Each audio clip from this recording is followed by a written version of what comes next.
नमस्कार. छायाज रेसिपीजमध्ये आज आपण पोह्यांपासून सगळ्यांचा आवडता असा चवदार नाश्ता बनवणार आहोत. तर इथे मी 1 कप पोहे घेतलेत. जाड किंवा पातळ कोणतेही पोहे तुम्ही घेऊ शकता, कारण आपण हे मिक्सरच्या भांड्यामध्ये घालून बारीक करून घेणार आहोत. तर इथे मिक्सरच्या भांड्यामध्ये 1 कप पोहे काढून घेते मी. तुम्ही सगळं साहित्य एखाद्या वाटीने मोजून घेतलं तरी चालेल. आता हे आपण मिक्सरला बारीक करून घेऊया. तर इथे पहा, अगदी फाईन पावडर होत नाही पोह्यांची. जसा बारीक रवा असतो त्याप्रमाणे ही पावडर तयार झाली. ही आता आपण एका बाउलमध्ये काढून घेऊया. आता यामध्ये 1 कप रवा घालायचा आहे. जो आपण उपम्यासाठी रवा वापरतो तोच इथे मी घेतला. यानंतर इथे 1 कप यामध्ये दही घालायचे. दही थोडंसं आंबट घ्यायचं, म्हणजे रेसिपीला चव खूप छान येते. हे पीठ आपण फर्मेंट करणार नाही आहोत, त्यामुळे फर्मेंट केल्यानंतर जी किंचित आंबटसर चव येते ती इथे दह्यामुळे येईल. आता दह्याच्याच कपामध्ये मी 1 कप पाणी घेतलं आहे. सुरुवातीला आपण 1 कप पाणी घालू आणि नंतर लागेल तसं आणखी घालूया. आता हे सगळं छान मिक्स करून घ्यायचं आहे. तर इथे विस्कने मी छान फेटून घेते, म्हणजे पोह्याची पावडर, रवा, दही, पाणी सगळं छान असं एकजीव होईल.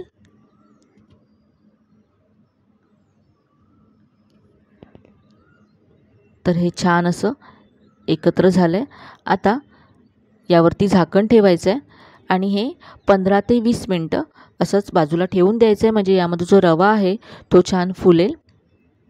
तोपर्यंत आपण रेसिपीबरोबर खाण्यासाठी चटणी तयार करूया. तर इथे मिक्सरचं भांडं घेतलं आहे. यामध्ये 1 वाटी ओलं खोबरं घालायचं आहे, किसून घेतलं आहे खोबरं. 1 मोठा चमचा भाजलेली चण्याची डाळ घातली आहे. थोडंसं यामध्ये आलं घालायचं आहे. यानंतर 2 लसणाच्या पाकळ्या घातल्या आहेत. 2 ते 3 हिरव्या मिरच्या घातल्या. यानंतर इथे मी चवीप्रमाणे मीठ घातलं आहे. थोडीशी कोथिंबीर घालायची आहे आणि आता पाणी घालून ही चटणी वाटून घ्यायची आहे. तर इथे मी चटणी वाटून घेतली. आता चटणीवर घालण्यासाठी फोडणी तयार करूया. तर इथे मी 1 चमचा तेल गरम करून घेतलं तडका पॅनमध्ये. यामध्ये पाव चमचा मोहरी घातली आहे आणि थोडासा कढीपत्ता घालायचा आहे. लाल मिरची असेल तर 1 लाल मिरची तुकडे करून यामध्ये घातली तरी चालेल. ही फोडणी आता चटणीवरती घालूया. तर ही मस्त अशी आपली चटणी तयार आहे. फोडणीमुळे आणखीनच खमंग होते चटणी. चटणी तयार आहे. आता आपण पुढची कृती करूया. तर हे जे आपण पीठ झाकून ठेवलं होतं ते पाहूया. यामधला रवा छान फुलला आहे, हे आधीपेक्षा आणखी घट्ट झालं आहे. आता यामध्ये आपल्याला पाणी घालावं लागेल. तर इथे आणखी 1 कप पाणी घेतलं आहे. थोडं थोडं घालत हे आपल्याला मिक्स करत जायचं आहे. याचं आपल्याला घट्टसरच मिश्रण हवं आहे. पीठ आपल्याला घट्ट हवं आहे, त्यामुळे एकत्र पाणी घालू नका.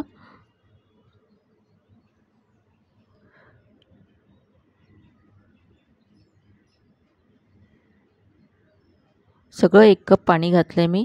इथे तुम्हाला पाण्याचं प्रमाण कमी जास्त लागू शकतं. मी तुम्हाला याची कन्सिस्टन्सी दाखवते.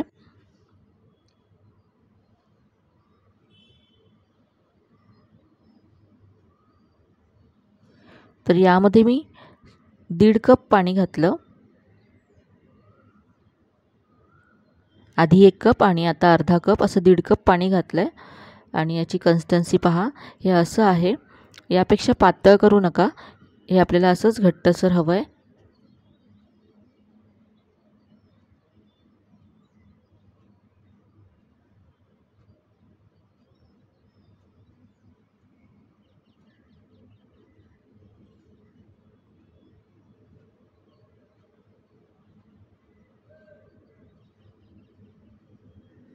हे पीठ आता तयार आहे. यापासून आपण इन्स्टंट इडली तयार करणार आहोत.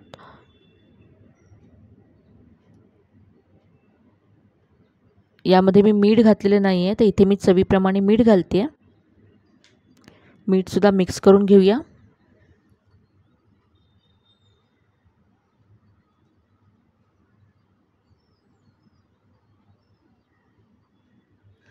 इडलीचं पीठ जर घरी तयार नसेल तर अशा पद्धतीने तुम्ही इन्स्टंट इडली तयार करू शकता।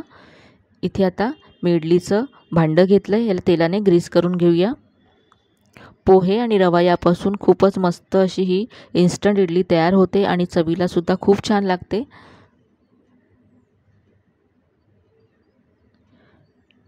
इडली खायची इच्छा झाली आणि घरी इडलीचं पीठ नसेल तर तुम्ही झटपट अशा पद्धतीने इडली तयार करू शकता। तर इथे इडलीचं भांडं मी तेलाने ग्रीस करून घेतलं आहे। आता हे जे पीठ आहे यामध्ये अर्धा चमचा बेकिंग सोडा घालायचा आहे, याऐवजी तुम्ही 1 चमचा इनो फ्रूट सॉल्टसुद्धा घालू शकता। कढईमध्ये मी पाणीसुद्धा गरम करत ठेवलं आहे। सोडा घातल्यानंतर हे सगळं छान मिक्स करून घ्यायचं आहे आणि आता हे पीठ आपण इडलीच्या भांड्यामध्ये काढून घेऊया।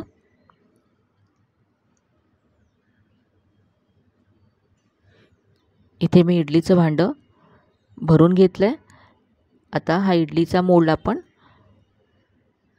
ठेवूया वाफवण्यासाठी। तर इथे मी कढईमध्ये पाणी गरम करत ठेवलं होतं, गरम पाण्यामध्येच आता हा मोल्ड आपल्याला ठेवायचा आहे। आता यावरती झाकण ठेवायचं आहे आणि 10 ते 12 मिनटं ही इडली वाफवून घ्यायची आहे। गॅसची फ्लेम मीडियम ठेवायची आहे। तर इथे आता साधारण 12 मिनटं झाले आहेत आणि पाहू शकता इडली अगदी मस्त फुगली आहे।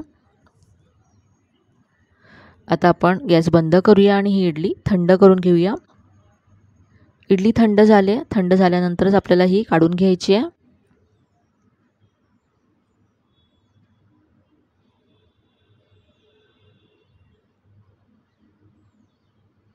तर इथे तुम्ही इडलीची जाळी पाहू शकता,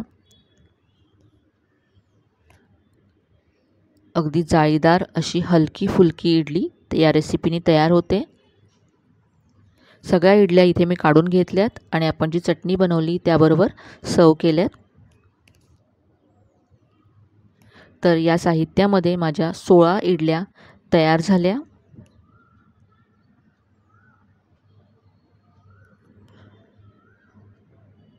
तर खूप मस्त अशी ही रेसिपी आहे। झटपट तुम्ही घाईच्या वेळेससुद्धा इडली या रेसिपीने तयार करू शकता। कुठलीच पूर्वतयारी करायची तुम्हाला गरज नाही आहे इडलीसाठी।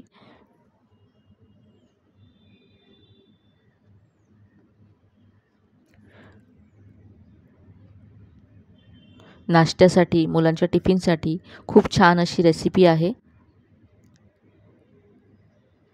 तर आजची रेसिपी तुम्हाला कशी वाटली कमेंटमध्ये कळवायला विसरू नका। रेसिपी आवडली असेल तर व्हिडिओला लाईक करा, शेअर करा।